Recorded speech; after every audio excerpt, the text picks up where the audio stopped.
নিরাপত্তা, কূটনীতি ও মধ্যপ্রাচ্য রাজনীতির জটিল বাস্তবতায় এক নতুন মাত্রা যোগ করেছে ইরানের পররাষ্ট্রমন্ত্রী আব্বাস আরাকচির সাম্প্রতিক বক্তব্য।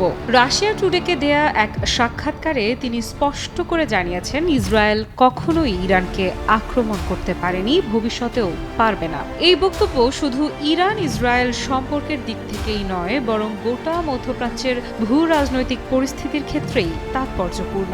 আব্বাস আরাকচি বলেন, ইসরায়েলি শাসক গোষ্ঠী একটি সম্প্রসারণবাদী নীতি অনুসরণ করছে, বিশেষ করে সিরিয়া ও লেবাননে। তিনি দাবি করেন, বর্তমানে ইসরায়েল সিরিয়ার যে ভূখণ্ড দখল করে রেখেছে তার আয়তন গাজা উপত্যকার চেয়েও বড়। এটি নিঃসন্দেহে উদ্বেগজনক ও অস্থিরতার ইঙ্গিত বহন করে।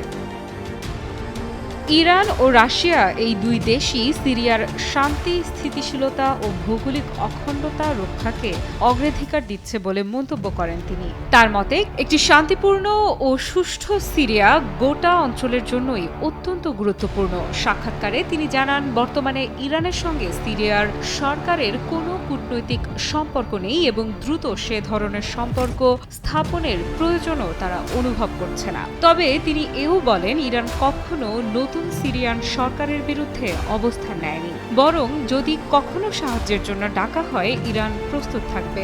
লক্ষ্য হবে শান্তি প্রতিষ্ঠা ও একটি বৈধ অংশগ্রহণমূলক সরকার গঠনে সহায়তা করা। আব্বাস আরাকচি আরও বলেন, ইরান দীর্ঘদিন ধরেই প্রতিরক্ষার ক্ষেত্রে আত্মনির্ভরতা অর্জনের ওপর জোর দিয়েছে। এই সক্ষমতা ইরানকে এমন একটি শক্তি হিসেবে গড়ে তুলেছে যা শত্রুপক্ষকে আগ্রাসন চালানোর আগে 10 বার ভাবতে বাধ্য করে। তার মতে, ইসরায়েল ভালো করেই জানে ইরান কতটা শক্তিশালী। এই শক্তির কারণে তারা কখনোই ইরান আক্রমণের সাহস করবে না। তিনি আরও বলেন, শুধু ইসরায়েল নয়, এমনকি আমেরিকাও এত বড় ঝুঁকি নেওয়ার কথা ভাববে না। তিনি স্পষ্ট ভাষায় বলেন, ইরানের বিরুদ্ধে কোনো সামরিক অভিযানে নামা মানে একটি ভয়ঙ্কর বিপর্যয়ের পথে পা রাখা, যার পরিণতি শুধুমাত্র আক্রমণকারী দেশগুলোর জন্যই নয়, বরং গোটা অঞ্চল তথা বিশ্বের জন্যই ভয়ঙ্কর হতে পারে। এই বক্তব্যের মাধ্যমে ইরান পরিষ্কার বার্তা দিল, যদি কেউ আগ্রাসনের পথ বেছে নেয় তবে তার জবাব দিতে প্রস্তুত রয়েছে তেহরান। আবার একই সঙ্গে তারা এমন কূটনৈতিক বার্তাও দিয়েছে যে সহিংসতার পথ ছেড়ে আলোচনার টেবিলে ফিরলে ইরান শান্তিপূর্ণ সহযোগিতায় প্রস্তুত।